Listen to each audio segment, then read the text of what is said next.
Is, আর, ওয়াজ, ওয়ারের ব্যবহার। প্রথমে বলে রাখি এদের ছাড়া ইংরেজি হয় না, তাই এদের খুব ভালোভাবে জানা উচিত। অ্যাম, ইজ, আর এদেরকে প্রেজেন্ট টেন্সে ব্যবহার করা হয়, আর ওয়াজ, ওয়ার এদেরকে পাস্ট টেন্সে ব্যবহার করা হয়। আগে আমরা শিখব অ্যাম, ইজ, আর, তারপর ওয়াজ, ওয়ার।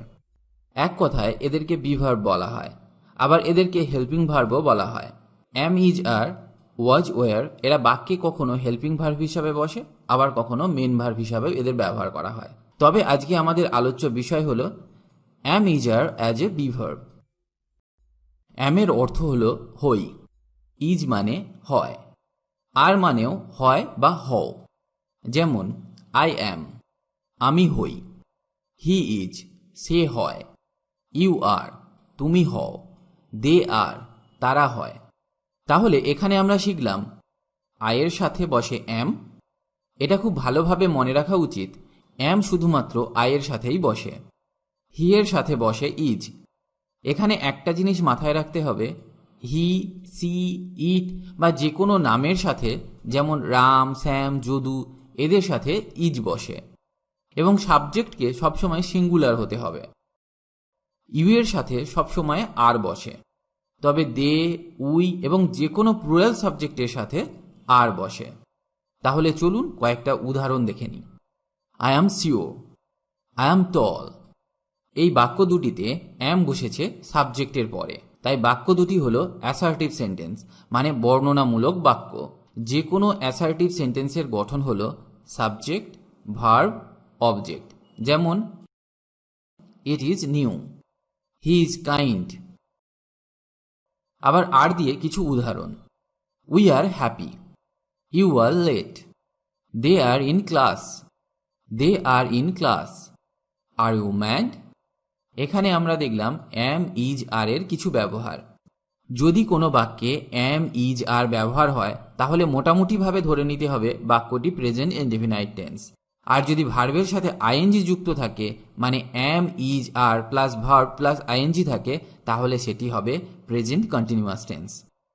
যদি টেন্স নিয়ে আপনার কোনো সমস্যা থেকে থাকে তাহলে আমাদের টেন্স সংক্রান্ত ভিডিওগুলি দেখতে পারেন।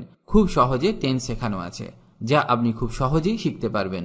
লিঙ্ক ডেসক্রিপশনে দেওয়া আছে। She is crying. I am going to school.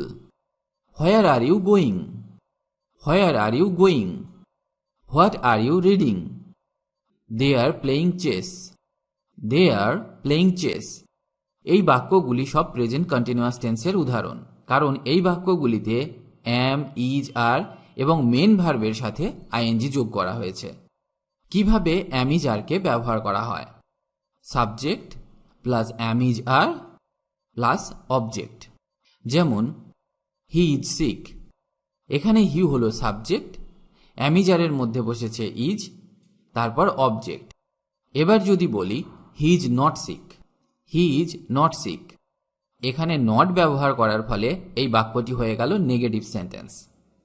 তাহলে নেগেটিভ সেন্টেন্স গঠন করতে গেলে বাক্যের স্ট্রাকচার হবে সাবজেক্ট প্লাস সাবজেক্ট অনুসারে অ্যাম, ইজ, আর এর মধ্যে কেউ বসবে, প্লাস নট প্লাস অবজেক্ট। মানে অ্যাম, ইজ, আর এর পরেই নট বসাতে হবে। যেমন they are not happy, they are not happy. আর কোথায় কোথায় অ্যাম, ইজ, আরকে ব্যবহার করা হয়? নিজের পরিচয় দিতে কিংবা অন্যের পরিচয় দিতে অ্যাম, ইজ, আরকে ব্যবহার করা হয়।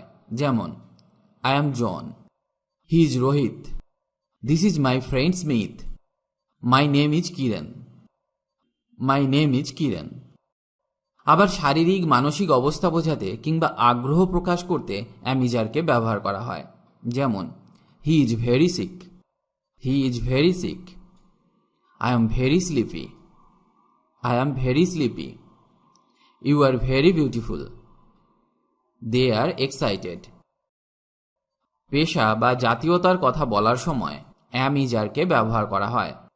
যেমন I am Indian, he is an actor, he is an actor, he is a fashion designer, he is a fashion designer, they are friends, they are friends. কিভাবে ইন্টারোগেটিভ সেন্টেন্স তৈরি করা হয়? Am I wrong, am I wrong. এই বাক্যটিতে অ্যাম বসেছে সাবজেক্টের আগে, তাই এটি হলো ইন্টারোগেটিভ সেন্টেন্স বা প্রশ্নমূলক বাক্য। আর প্রশ্নমূলক বাক্যে সব সময় শেষে জিজ্ঞাসাসূচক চিহ্ন থাকে।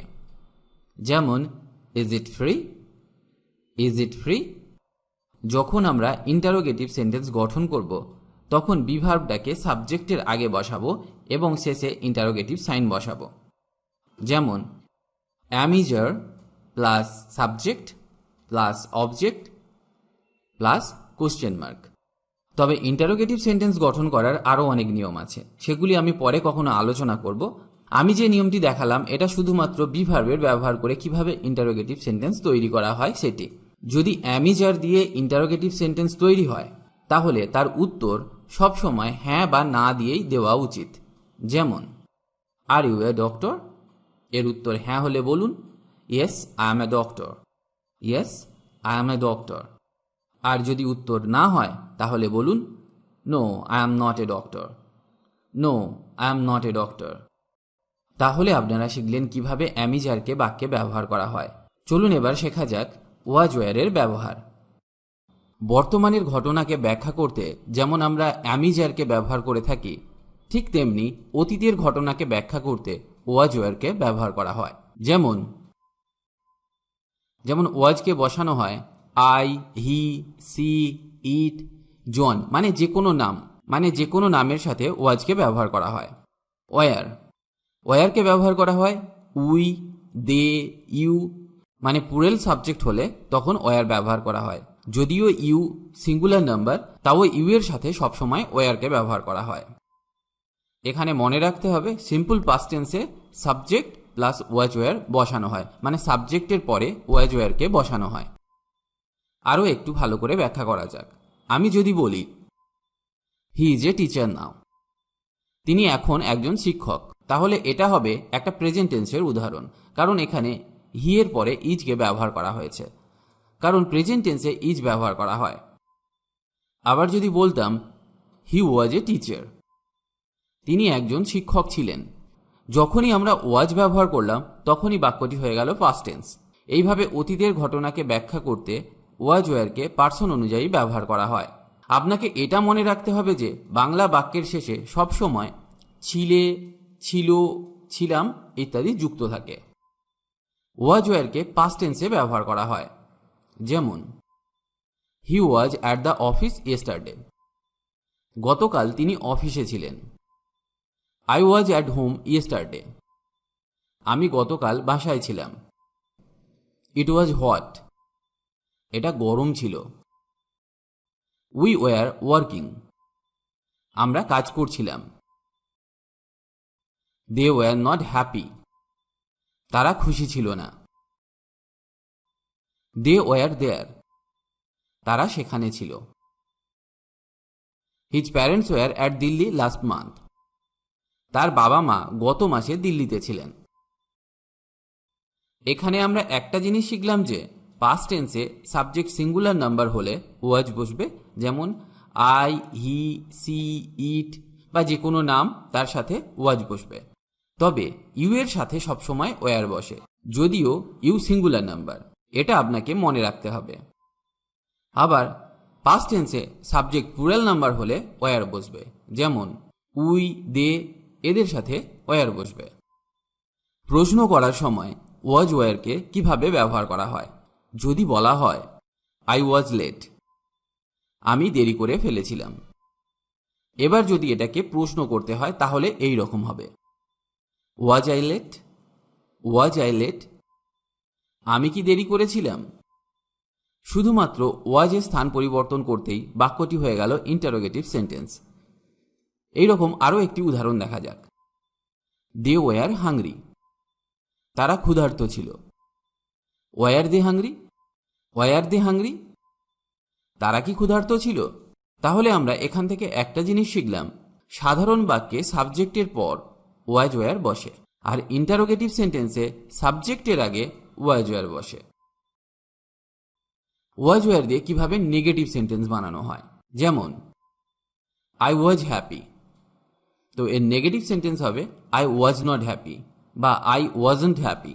যখন আমরা লিখি তখন লেখা হয় আই ওয়াজ নট হ্যাপি, কিন্তু যখন আমরা স্পোকেন ইংলিশে এগুলোকে ব্যবহার করব তখন আমরা বলবো I wasn't happy. I wasn't happy. আমরা কখনোই এটা বলবো না I was not happy. You were slow, এর নেগেটিভ সেন্টেন্স হবে ইউ ওয়ার নট স্লো। তো স্পোকেন ইংলিশে আমরা বলবো you weren't slow. You weren't slow. আপনি শিখলেন কিভাবে খুব সহজে ওয়াজ ওয়ার দিয়ে নেগেটিভ সেন্টেন্স বানানো যায়। শুধুমাত্র ওয়াজ ওয়ারের পরে নট বসিয়ে দিলেই নেগেটিভ সেন্টেন্স হয়ে যায়। ওয়াজ ওয়ারের ব্যবহার করার আরও কিছু নিয়ম আছে, যেমন অতীতের শারীরিক বা মানসিক অবস্থার ব্যাখ্যা করতে ওয়াজ ওয়ারকে ব্যবহার করা হয়। যেমন আই ওয়াজ সিক, আমি অসুস্থ ছিলাম। এখানে আমার শারীরিক অবস্থার কথা বর্ণনা করা হয়েছে, তাই আই ওয়াজ সিক মানে আমি অসুস্থ ছিলাম। ঠিক তেমনি উই ওয়ার অল টায়ার্ড, আমরা সবাই ক্লান্ত ছিলাম। দে ওয়ার ভেরি এক্সাইটেড, তারা খুব উত্তেজিত ছিল। এটা একটা মানসিক অবস্থা, সেটা ব্যাখ্যা করতে আমরা ওয়ার ব্যবহার করেছি, যেহেতু এখানে subject plural they. She was jealous, she was jealous, সে হিংসুটে ছিল। কোনো ব্যক্তি বা বস্তু কোথায় ছিল তা বোঝাতে ওয়াজ ওয়ারকে ব্যবহার করা হয়। যেমন I was at office yesterday, আমি গতকাল অফিসে ছিলাম, মানে আমার অবস্থান কালকে অফিসে ছিল। He was in room at 6 o'clock, মানে সে 6টার সময় ঘরে ছিল। The book was on the table, বইটি টেবিলে ছিল, মানে এখানে বইয়ের অবস্থান সম্পর্কে ব্যাখ্যা করা হয়েছে। The eggs were on the tray, ডিমগুলি ট্রেতে ছিল। বছর, বয়স এবং সময়কালকে বলার সময় ওয়াজ ওয়ারকে ব্যবহার করা হয়ে থাকে। যেমন দেন হি ওয়াজ 30 years old, তখন তার বয়স 30 বছর ছিল। It was 9 o'clock, it was 2006। They were a group of 7, they were a group of 7। কোনো বস্তুর অবস্থার কথা বর্ণনা করতে ওয়াজ ওয়ারকে ব্যবহার করা হয়। যেমন the hall was two dark, হলটি খুব অন্ধকার ছিল। দ্য ব্রেকফাস্ট ওয়াজ হট, ব্রেকফাস্টটি গরম ছিল। The ice cream was too cold, আইসক্রিমটি খুবই ঠান্ডা ছিল। দ্য মিটিং ওয়াজ বোরিং, সভাটি বিরক্তিকর ছিল। আজ আমরা কিছু সহজ বাক্য দিয়ে হ্যাভ হ্যাজের ব্যবহার শিখব এবং তা দিয়ে কিভাবে প্রশ্ন করতে হয় সেটাও শিখব। তাছাড়াও শিখব হ্যাভ হ্যাজ দিয়ে বাক্য তৈরি করা, খুবই সহজ সহজ বাক্য দিয়ে, যাতে আপনারা বুঝতে পারেন এবং অসুবিধা না হয়। তাহলে শুরু করা যাক। হি হ্যাজ এ পেন, তার একটি পেন আছে। হ্যাজ হি এ পেন, তার কি একটি পেন আছে? এক্ষেত্রে একটা কথা বলে নিই, যখন কোনো কিছু আমাদের অধিকারে থাকে তখন পার্সন অনুযায়ী হ্যাভ অথবা হ্যাজ বসে। আবার যদি বলি সে ঘরে আছে, তখন হবে he is in the room, he is in the room. নিজের অধিকারে কিছু থাকা মানে বস্তু, যেমন পেন, খাতা, বই ইত্যাদি থাকলে তখন হ্যাভ বা হ্যাজ ব্যবহার করা হয়। পেন আছে আর ঘরে আছে, দুটোই আছে, কিন্তু অর্থগত দিক থেকে তারা আলাদা। এবার আমরা শিখব কিভাবে হ্যাভ হ্যাজের ব্যবহার করে সাধারণ বাক্য থেকে কিভাবে প্রশ্নবোধক বাক্য তৈরি করা হয়। যেমন আই হ্যাভ ডান, আমি করেছি। এই বাক্যটি টেন্স অনুযায়ী প্রেজেন্ট পারফেক্ট টেন্স, তাই এখানে হেল্পিং ভার্ব হিসাবে হ্যাভ বসেছে। টেন্স নিয়ে পুরো ভিডিও দেওয়া আছে, যদি কোনো সমস্যা থেকে থাকে তাহলে একবার দেখে নিন, খুব সহজে টেন্স শিখতে পারবেন। একবার দেখলেই টেন্স শিখে যাবেন। এখন আমরা শিখব ইন্টারোগেটিভ সেন্টেন্স কিভাবে তৈরি হয়। খুবই সহজ জিনিস। হ্যাভ আই ডান, আমি কি করেছি? ভালো করে খেয়াল করে দেখুন, শুধুমাত্র হ্যাভটি সামনে চলে এসেছে আর বাক্যটি প্রশ্নবোধক বাক্যে পরিণত হয়ে গেছে। এক্ষেত্রে একটি জিনিস খুব ভালো করে মনে রাখতে হবে, যদি কোনো বাক্যে হেল্পিং ভার্ব থাকে তাহলে শুধুমাত্র সাহায্যকারী ভার্বের পজিশন চেঞ্জ করে বাক্যটিকে ইন্টারোগেটিভ সেন্টেন্স তৈরি করা হয়। হেল্পিং ভার্ব বলতে বোঝায় am, is, are, have, has, shall, will, do verb ইত্যাদিকে। তবে আজ আমরা শিখব হ্যাভ বা হ্যাজ দ্বারা কিভাবে প্রশ্ন করা হয়। আই হ্যাভ ইটেন, আমি খেয়েছি। Have I eaten, have I eaten, আমি কি খেয়েছি? I have seen, I have seen, আমি দেখেছি। Have I seen, have I seen, আমি কি দেখেছি? হি হ্যাজ ডান, সে করেছে। Has he done, has he ডান, সে কি করেছে? He has come, he has come, সে এসেছে। Has he come, has he কাম, সে কি এসেছে? তাহলে আপনারা এখানে শিখলেন কিভাবে হ্যাভ বা হ্যাজ ব্যবহার করে ইন্টারোগেটিভ সেন্টেন্স তৈরি করা হয়। হ্যাভকে আরও নানাভাবে ব্যবহার করা হয়।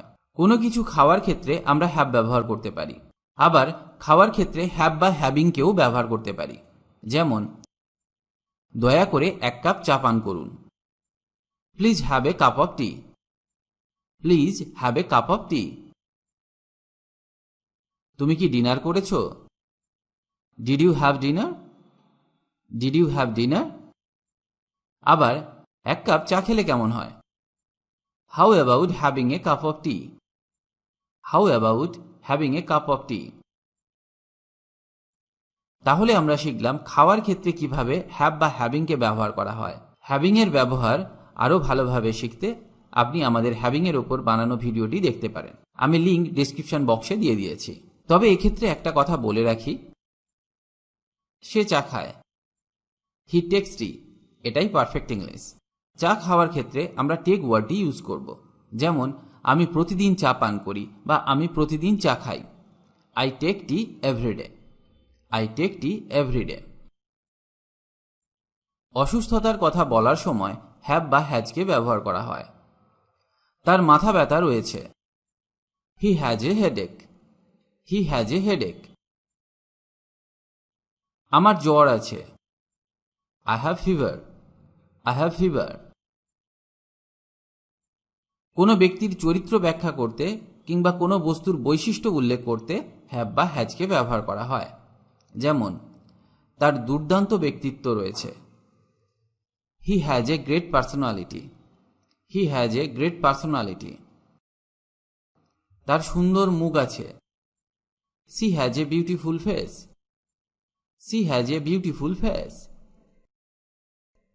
এই ঘরে দুর্গন্ধ আছে, this room has a bad smell, this room has a bad smell. খাবারটিতে তেতো স্বাদ আছে, the food has a bitter taste, the food has a bitter taste. আশা করি আমি আপনাদের কাছে হ্যাভ হ্যাজের ব্যবহার পরিষ্কারভাবে বোঝাতে পেরেছি। হ্যাভ হ্যাজের ব্যবহার করতে আর আপনাদের ভুল হবে না। সাধারণত ফিউচার টেন্সে শ্যাল বা উইলের ব্যবহার করা হয়। ভবিষ্যৎ ঘটনা বা ফিউচার ইনসিডেন্ট বোঝাতে আই ও উইয়ের সাথে শ্যাল ব্যবহার করা হয়। ফিউচার ইনডিফিনাইট টেন্স চেনার সহজ উপায় হল বাংলা বাক্যের শেষে বো, বে, বেন, ইবো, ইবে, ইবেন ইত্যাদি যুক্ত থাকে। চলুন এবার বিষয়টি পরিষ্কার করা যাক কিছু উদাহরণের সাহায্যে। এখানে মনে রাখতে হবে আই এবং উইয়ের সাথে শ্যাল বসে এবং বাকি সব ক্ষেত্রে উইল বসে। আমি কাজটি করব, I shall do the work, I shall do the work. আমরা কাজটি করব, we shall do the work, we shall do the work. আমি আগামীকাল যাব, I shall go tomorrow, I shall go tomorrow. আমি কলেজে যাব, I shall go to college, I shall go to college. আমরা ব্যায়াম করব, we shall take exercise, we shall take exercise. তারা ফুটবল খেলবে, they will play football, they will play football. আজ বৃষ্টি হবে, it will rain today, it will rain today. সে কখন ফিরবে, when will he be back, when will he be back. তুমি খেলবে, you will play, you will play. সে আজ খেলবে না, he will not play today, he will not play today. সবাই তোমাকে ঘৃণা করবে, everybody will hate you, everybody will hate you. প্রশ্নবোধক বাক্যে যখন শ্যাল বা উইলের ব্যবহার করা হয় তখন তা অনুমতি বা প্রার্থনা রূপ ধারণ করে। যেমন, আমি কি তোমার জন্য এটা করব, shall I do it for you, shall I do it for you. আমরা কি ডান্স করব, Shall we dance? Shall we dance? আমি কি তোমার ব্যাগ বহন করব? Shall I carry your bag? Shall I carry your bag? তুমি কি আমাকে মনে করিয়ে দেবে? Will you remind me? Will you remind me? আপনি কি জানালাটা বন্ধ করবেন? Will you close the window? Will you close the window? আপনি কি আমাকে একটা কাগজ দেবেন? Will you give me a paper? Will you give me a paper? তুমি কি আমাকে কিছু টাকা ধার দেবে? Will you lend me some money? Will you lend me some money? এতক্ষণ আমরা শিখলাম আই এবং উই এর সাথে শ্যাল বসে, বাকি সব ক্ষেত্রে উইল বসে। কিন্তু বাক্যে যদি আদেশ, হুমকি বা দৃঢ় প্রতিজ্ঞা বোঝায়, মানে বাক্যটিকে জোর দিয়ে বোঝানোর জন্য সেকেন্ড এবং থার্ড পারসনের সাথে শ্যাল ব্যবহৃত হয়, আর আই এবং উই এর সাথে উইল ব্যবহৃত হয়। যেমন, আমি তোমাকে উচিত শিক্ষা দেব। I will teach you a good lesson. I will teach you a good lesson. তুমি আমার আদেশ পালন করবে। You shall carry out my order. You shall carry out my order. আমি যাবই। I will go. I will go. আমরা অবশ্যই তা করব। Surely we will have it. Surely we will have it. সে দিল্লি যাবেই। He shall go to Delhi. He shall go to Delhi. ভবিষ্যৎবাণী করার জন্য উইল ব্যবহার করা হয়। যেমন, আজ বৃষ্টি হবে। It will rain today. It will rain today. আগামীকাল বরফ পড়বে। It will snow tomorrow. It will snow tomorrow. আমার মনে হয় আজ গরম হবে। I think it will be hot today. I think it will be hot today. অনুমান বোঝাতে উইল ব্যবহার করা হয়। আমি মনে করি এটি আমাদের সমস্যার সমাধান করবে। I think this will solve our problem. I think this will solve our problem. আমি মনে করি সে তাকে তালাক দেবে। I think she will divorce him. I think she will divorce him. আমি আশা করি তিনি সফল হবেন।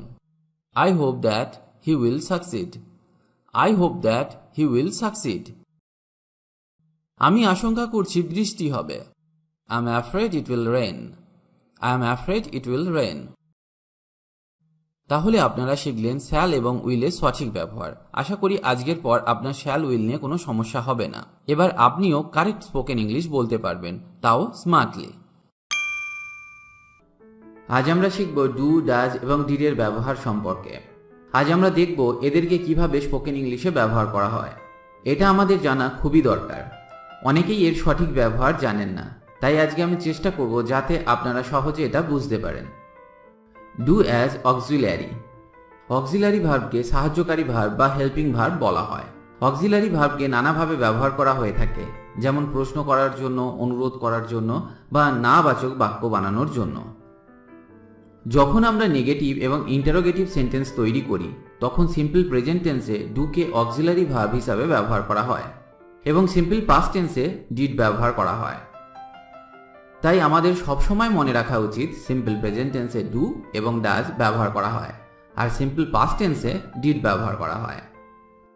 যখন আমরা ডু দিয়ে প্রশ্নবোধক বাক্য তৈরি করব, তখন বাক্যের গঠন এই রকম হবে: do, does, did plus subject plus main verb. For example, do you love me? Does she like oranges? Do you miss me? WH কোশ্চেনে ডু ভার্বের ব্যবহার। এবার যদি WH মানে what, where, which, when, why, how দিয়ে প্রশ্ন শুরু করা হয়, তাহলে বাক্যের গঠন হবে এই রকম: WH word plus do verb plus subject plus main verb. Why do you ask? What did you buy? Question tag. অনেক সময় কিছু বলার পর আমরা একটা ছোট প্রশ্ন করি মতামত নিতে বা উত্তর নিতে। এই ছোট প্রশ্নগুলিকে বলা হয় কোশ্চেন ট্যাগ। এই সময় আমরা ডু ভার্ব ব্যবহার করে থাকি। সাধারণত ইতিবাচক বাক্য এবং নেতিবাচক বাক্যের পরে কোশ্চেন ট্যাগ ব্যবহার করা হয়, কিন্তু কোনো প্রশ্নের পরে এটা ব্যবহার করা হয় না। Let's see some examples. তবে মনে রাখতে হবে ইতিবাচক বাক্যের পরে নেগেটিভ ট্যাগ ব্যবহার করা হয়। যেমন she cooks well, doesn't she. এখানে ডাজন্ট সিটা হলো কোশ্চেন ট্যাগ এবং এটি নেগেটিভ ট্যাগ, কিন্তু বাক্যটি হলো ইতিবাচক। আর যদি বাক্যটি নেতিবাচক হয়ে থাকে তাহলে পজিটিভ ট্যাগ ব্যবহার করা হয়। যেমন he didn't look happy, did he. বাক্যটি নেতিবাচক, তাই এখানে পজিটিভ ট্যাগ ব্যবহার করা হয়েছে। এটা আপনাকে সবসময় মনে রাখতে হবে।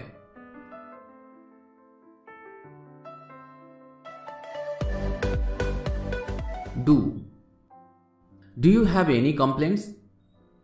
আপনার কি কোনো অভিযোগ আছে? Do you have any money? তোমার কাছে কি কোনো টাকা আছে? Do you hear something? আপনি কিছু শুনতে পাচ্ছেন? Do you think it's my fault? আপনি কি মনে করেন এটি আমার দোষ? How do you feel about it? আপনি এটা সম্পর্কে কি মনে করেন? How long do I have to wait? আমাকে কতক্ষণ অপেক্ষা করতে হবে? How many kids do you have? আপনার কটি সন্তান? I have a lot of work to do. আমাকে অনেক কাজ করতে হবে। May I do it right now? আমি কি এখনই এটি করতে পারি? She forced him to do it. তিনি তাকে এটি করতে বাধ্য করেছিলেন। Someone will do that job. কেউ সেই কাজটি করবে। What do you do on Sundays? তুমি রবিবার কি করো? What do you want to drink? তুমি কি পান করতে চাও? What will you do on Friday? শুক্রবার আপনি কি করবেন? When do you usually get up? সাধারণত আপনি কখন ঘুম থেকে ওঠেন? You must do your best. আপনার অবশ্যই সেরা কাজ করা উচিত। ডাজ। আমি আগেই বলেছি সিম্পল প্রেজেন্ট টেন্সে ডু এবং ডাজ ব্যবহার করা হয়ে থাকে। যদি subject third person singular number হয়ে থাকে তাহলে ডু এর বদলে ডাজ ব্যবহার করা হয়। Does he go to work by bus? তিনি কি বাসে করে কাজ করতে যান? Does he speak English? সে কি ইংরেজি বলে? Does he study English every day? সে কি প্রতিদিন ইংরেজি পড়াশোনা করে? Does she play piano? সে কি পিয়ানো বাজায়? Does this bus go to the beach? এই বাসটি কি সৈকতে যায়? Does your dog bite? আপনার কুকুর কি কামড় দেয়? He does not it much fruit. সে বেশি ফল খায় না। How long does it take? এতে কতক্ষণ সময় লাগবে? How many books does he have? তার কটি বই আছে? I don't care what he does. আমি কেয়ার করি না সে কি করে। I hope it doesn't rain tomorrow. আশা করি কাল বৃষ্টি হবে না। Plastic does not burn easily. Plastic সহজে জ্বলে না। What time does school begin? School কখন শুরু হয়? What time does the next train leave? পরবর্তী ট্রেনটি কোন সময় ছাড়বে? What time does your plane depart? আপনার বিমানটি কখন প্রস্থান করবে?